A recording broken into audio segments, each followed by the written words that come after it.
Beneath the glittering dust of soaring numbers on electronic stock boards, amid the mesmerizing glow of gold bars quietly locked away in vaults, and under the cold, impersonal announcements of newly issued tax policies, there is an invisible hand silently controlling it all. That hand is inflation. People chase stock market waves, rush into gold frenzies, and brace themselves against new tax regulations, as if each of these were separate stories, but the truth is different. They are all pieces on the same chessboard, a game where the most skilled player is inflation itself. A silent force, yet powerful enough to rewrite the fate of the global economy. Are you ready to step into this maze of hidden mechanisms, where every trail ultimately leads back to a single sentence? Welcome to Unsaid Truths, a place where you will hear the truths society would rather keep hidden. Gold. Domestic gold prices. What is really happening? Gold prices are not simply the result of supply and demand. They are part of a political and monetary game where financial power, capital control, and macro-level calculations determine the true value of this asset. In certain economies, gold is not merely gold. It becomes a tool for controlling capital flows, protecting the financial system, and reflecting the unspoken directions of state monetary policy. First, why are domestic gold prices in these economies often significantly higher than global gold prices? In a fully free market, domestic gold prices should closely track global prices because gold can move freely and any price gap would quickly be arbitraged away. Yet in reality, in some countries, a large and persistent gap between domestic and global gold prices has become the norm, lasting for many years. The core reason lies in the state's desire to control the supply of gold. When a central bank controls or monopolizes gold imports, it gains the ability to regulate supply in order to maintain prices at a preferred level. If gold imports were fully liberalized, increased supply would quickly push domestic prices down toward global levels. But when supply is restricted, gold becomes scarce, prices rise steadily, and no longer reflect true global supply and demand dynamics. Restrictions or bans on gold exports further prevent price gaps from correcting themselves, because gold is not allowed to flow outward to rebalance the market. As a result, the domestic gold market gradually turns into a policy-designed market, rather than one governed by natural market laws. Not only gold, but foreign exchange rates in these economies are often tightly managed as well. If exchange rates were fully floating, a weakening domestic currency would cause global gold prices, when converted into local currency, to rise even further. But when central banks control exchange rates, domestic gold prices are kept within an isolated price zone, detached from the global market. Within that zone, gold is no longer just a precious metal. It becomes a form of shadow currency, directly reflecting how the state operates its financial and monetary policies. Second, behind the control of gold, what is the state truly aiming for? Gold is not merely a safe haven asset. In certain economies, it is also used as a mechanism to regulate capital flows and protect the financial system by limiting the outflow of capital abroad. If domestic gold prices matched global prices, people could easily buy gold and move their wealth overseas quickly and legally. But when domestic gold prices are pushed far above global levels, anyone attempting to move wealth abroad through gold must accept a significant loss in value. That price gap functions as a form of hidden tax, making capital flight costly and unattractive. The next objective is to guide capital back into the banking system.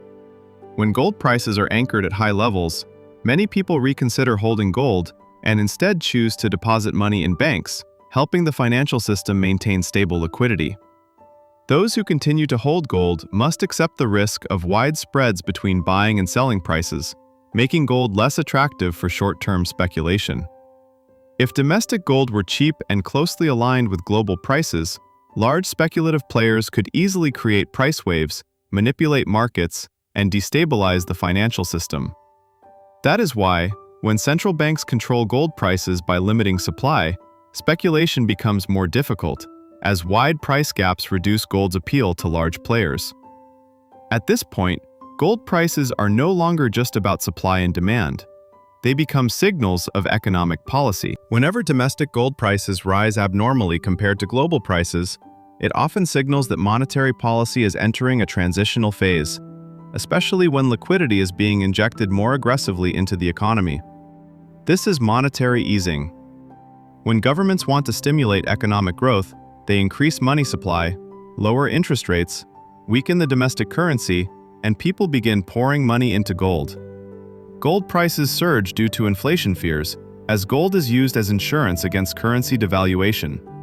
At the same time, administrative restructuring programs and economic realignment policies can also shift capital flows. When capital is guided away from gold and into real estate, equities, or public investment projects, gold prices may stabilize or adjust slightly. Conversely, if restructuring progresses slowly or proves ineffective, gold prices may remain elevated or rise further. During periods when an economy is adjusting its overall financial strategy, gold prices may climb sharply while central banks refrain from aggressive intervention. This suggests that policymakers may be allowing gold prices to reflect a transitional phase of the economy. If central banks truly wanted to push gold prices down, they could easily loosen gold import restrictions to eliminate the price gap. But when that does not happen, the question becomes, what comes next? The first scenario, if monetary expansion continues, liquidity in the economy will keep increasing, inflation fears will grow, and gold prices will continue to rise. If interest rates keep falling, capital will flow even more strongly into gold, fueling another price surge. The second scenario, if central banks want to cool gold prices, they can loosen gold import policies. When import rights are expanded, supply increases and price gaps narrow quickly.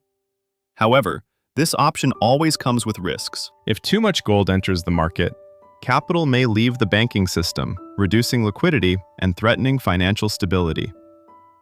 The third scenario, if the economy genuinely recovers, gold prices will gradually self-correct. As capital returns to real estate, equities, and productive business activities, gold will lose its inherent appeal. But this process takes time, and if recovery is slow, gold prices may remain elevated for an extended period. In summary, gold is not a game for beginners. Domestic gold prices are not determined solely by the market, but are deeply influenced by monetary policy, fiscal policy, and state mechanisms for controlling capital flows. Price gaps in gold thus become an implicit economic and political tool, allowing governments to regulate capital, control markets, and protect the financial system. Whether through monetary stimulus or tightening, loosening or restricting gold imports, the landscape can shift dramatically. But central banks always retain the upper hand in this game. Once you understand this, you will no longer see gold prices as mere numbers, but as mirrors reflecting what is truly happening inside an economy. Taxes are no different. Taxation is a high-level art that only a few truly understand. It is not just a way for the state to collect revenue, but a way to control the financial behavior of an entire society. Rigid prohibitions are not always necessary. By simply adjusting a few numbers in tax tables, applying or releasing pressure in certain sectors, the flow of money and the mindset of hundreds of millions of people will automatically change. When taxes are reduced in a specific sector, capital quickly floods in. When taxes are increased, capital withdraws, leaving constrained sectors behind. Lower housing taxes can inflate real estate markets.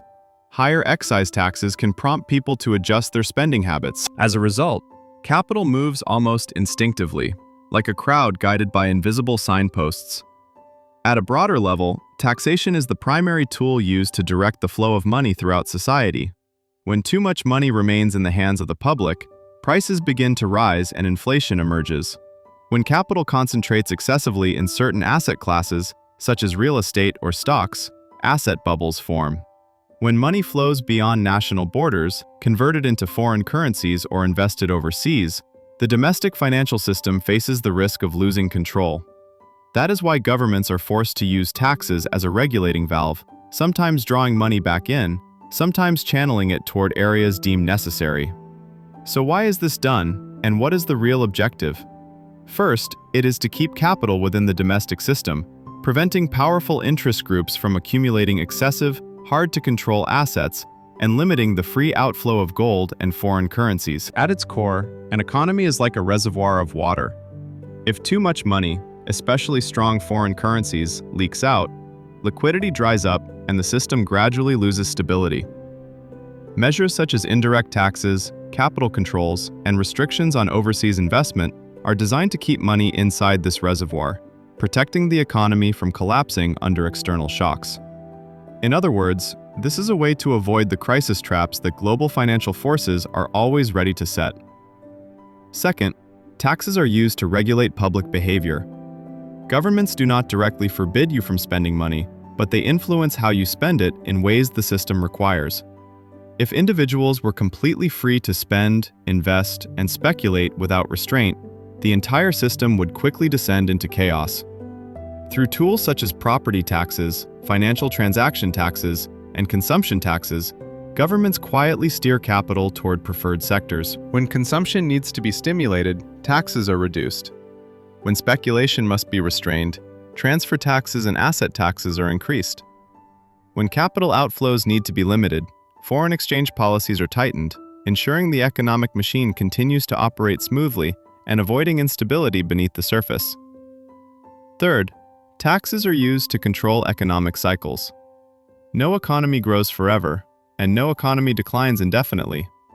Regulation is necessary because a completely free system would either inflate asset bubbles beyond control or fall into prolonged recessions, leading to social instability, loss of capital control, and erosion of economic power. That is why governments actively adjust the breathing rhythm of the economy through tools such as tax policy, interest rates, and monetary injection or withdrawal mechanisms. When growth needs to be stimulated, taxes are cut, interest rates lowered, credit loosened, and borrowing and consumption encouraged. When growth must be restrained or asset redistribution is approaching, taxes rise, interest rates increase, credit tightens, and capital is pulled back. Through these deliberate adjustments, the behavior of businesses and individuals is guided in phases, sometimes encouraged to consume, sometimes forced to save, and sometimes even pushed into asset sell-offs during crises. As a result, the economy does not move naturally or freely. It oscillates within a controlled range, designed to keep the system functioning without collapsing unexpectedly. Beyond its direct impact on personal finances, taxation is also a sophisticated tool for shaping collective expectations and financial behavior. You might think taxes are simply a way for governments to collect revenue. That is not enough. Taxation is a high-level art of influencing the human mind. Policymakers understand that people make decisions based on expectations of the future. By adjusting just a few numbers in tax schedules, social expectations shift automatically in the direction they desire. You may believe you are making independent decisions, but not entirely. Changes in taxation quietly plant images of the future in your mind: optimism or pessimism, excitement or fear. You think you are actively choosing where to invest, but in reality, you are reacting to a pre-written game of expectations.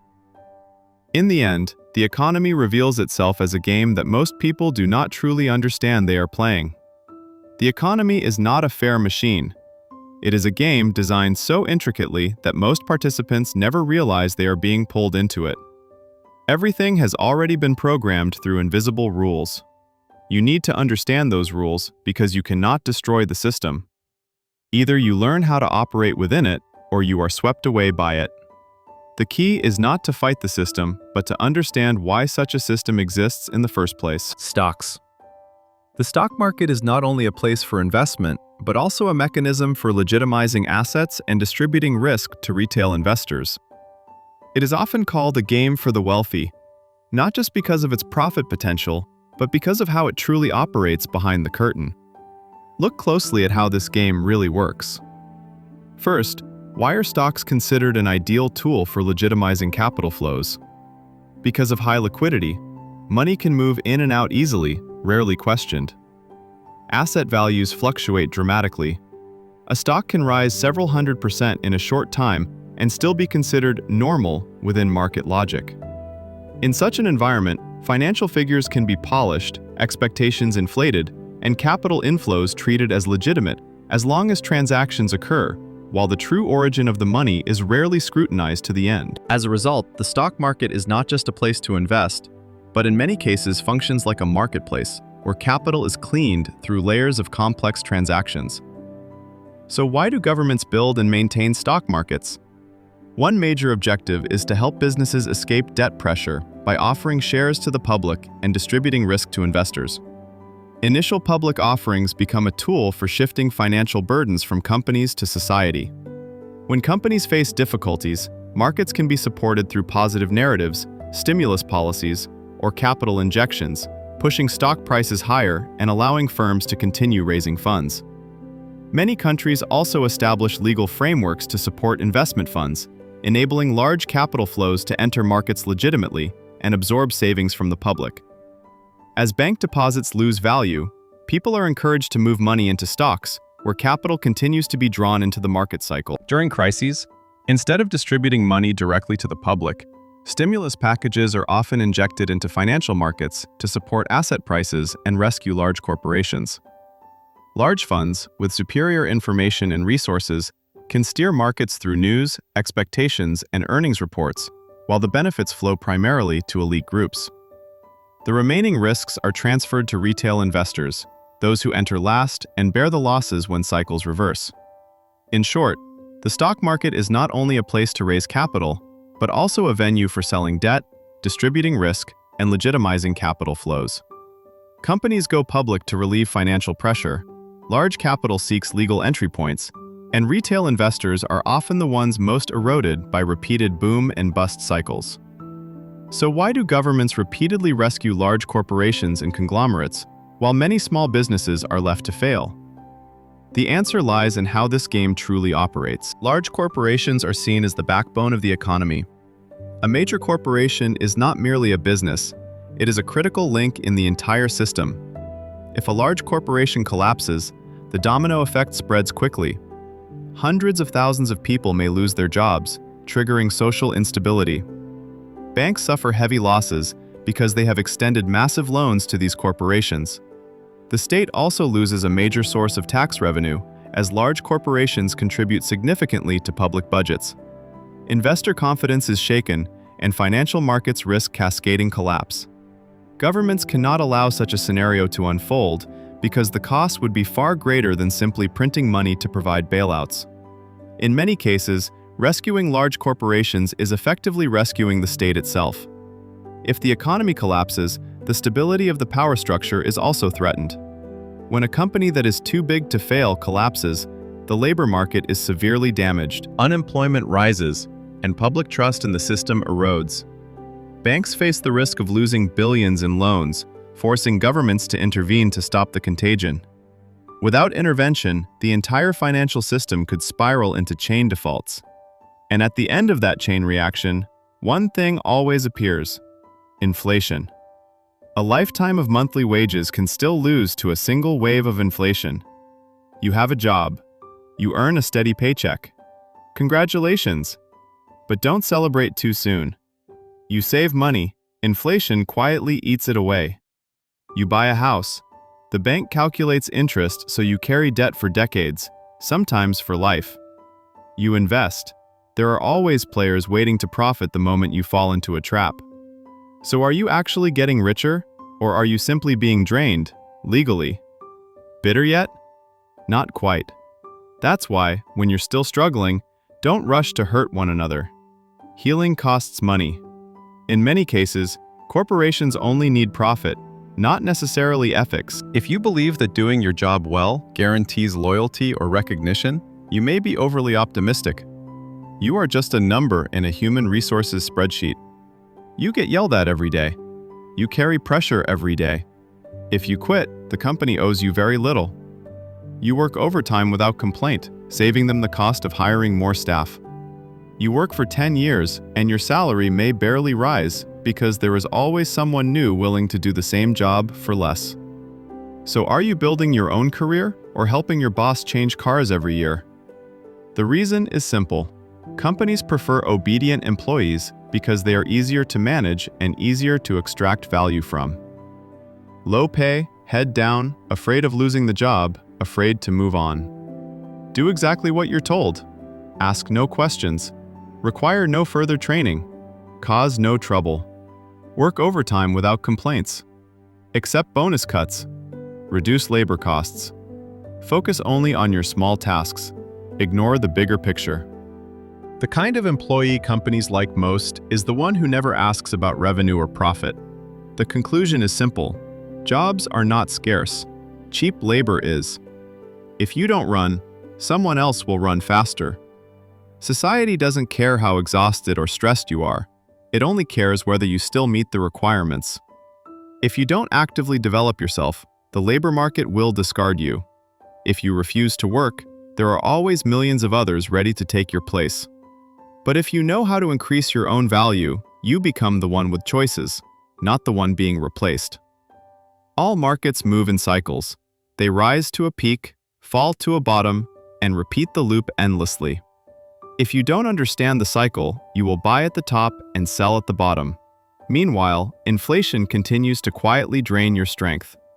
You work your entire life and still can't get ahead.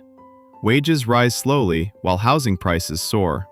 The more you save, the less your money is worth. Real assets drift further and further out of reach. You work 20 years to buy a house. The bank needs only a few seconds to take it back if you miss a payment. So in the end, who is the real owner? You work hard, but the person changing cars every year is your boss. Your effort grows the company, but whose pocket does the profit flow into? You invest hoping to get rich, but the rich are always the ones selling before you. When good news spreads everywhere, that is usually the moment the sharks have already exited. Money, at its core, is debt. The harder you work, the heavier your debt becomes. And inflation is the tool that ensures escape from that cycle remains difficult. Banks do not directly create money. They control the game. You deposit a small amount. They lend out many times that amount to someone else. You struggle to repay debt while they collect interest steadily. If you don't want to become prey, don't just focus on increasing your income. Understand how the game actually works. If today's podcast gave you something to reflect on, please leave a like, share it, and subscribe to Unsaid Truths to continue this journey together. And now, goodbye, and see you in the next episode.